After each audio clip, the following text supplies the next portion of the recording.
Cooking has always been a passion from a really young age. I was always in the kitchen with my mom, my grandma. We'd sit at the table and roll a million wontons and dumplings. Where I grew up in Richmond, just a melting pot of a whole bunch of culture.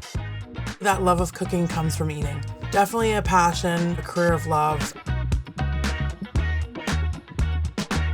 Food has really allowed me to experience things all over the world, and now I get to do this project at YVR. I love traveling so much.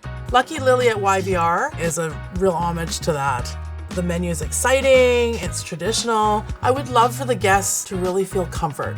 If anything, they felt like they were kind of at their grandma's.